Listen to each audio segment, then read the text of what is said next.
আমার আসলে কথা বলার খুব একটা ইচ্ছা ছিল না, কিন্তু গতবার ওমরায় যে মানুষের কাছে আল্লাহর ঘরে কথা বলে এসেছিলাম যে তাদের কথা বলবো। আমরা আমাদের যারা বিদেশ থেকে টাকা পাঠান আমরা তাদেরকে রেমিটেন্স যোদ্ধা বলি। 71 সালে যারা দেশ স্বাধীন করেছেন তাদের বলতাম মুক্তিযোদ্ধা। তারা দেশ দিয়ে গেছেন বঙ্গবন্ধুর নেতৃত্বে, আর দেশের অর্থনীতিকে সবচেয়ে সবল রেখেছেন এই রেমিটেন্স যোদ্ধারা। একটু আগে যে আমাদের সিনিয়র সংসদ সদস্য যে রফিক সাহেব যে প্রশ্ন করলেন, এই প্রশ্নের পরে বোঝা যায় যাদের কি করুণ অবস্থা। সমস্ত ব্যবস্থা আছে কিন্তু জটিলতার কারণে সেই বিষয়গুলি হচ্ছে না।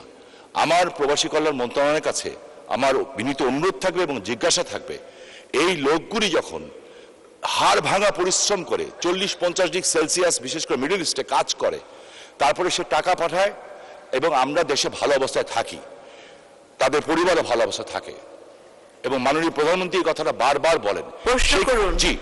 সেইখানে তারা যখন দেশে ফিরে, বিশেষ করে এয়ারপোর্টে তাদেরকে যেভাবে হ্যাস্তন্যস্ত করা হয়, আমার কাছে মনে হয় যে সেটা বন্ধ হওয়া উচিত, এবং এই মন্ত্রণালয় থেকে নির্দিষ্ট ভলেন্টিয়ার সৃষ্টি করে তারা যাতে একজন ভিআইপি হিসাবে এই দেশে প্রবেশ করতে পারে, সম্মান নিয়ে প্রবেশ করতে পারে, সেই বিষয়ে কোনো ব্যবস্থা গ্রহণ করবেন কিনা, করলে কবে নাগাদ করবেন?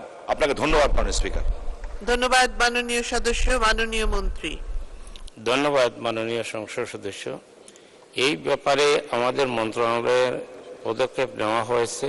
এয়ারপোর্টে আমাদের কর্মীরা আছে, বিদেশগামী যাত্রীদের ব্যাপারে ওদেরকে দেখাশোনা করে। তবে জনবলের সীমাবদ্ধতা আছে, যে কারণে হয়তো সঠিকভাবে দেখাশোনা হচ্ছে না।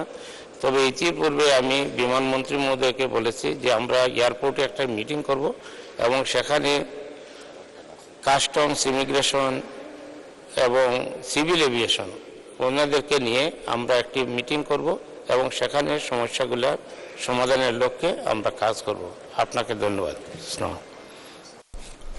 ধন্যবাদ মাননীয় মন্ত্রী।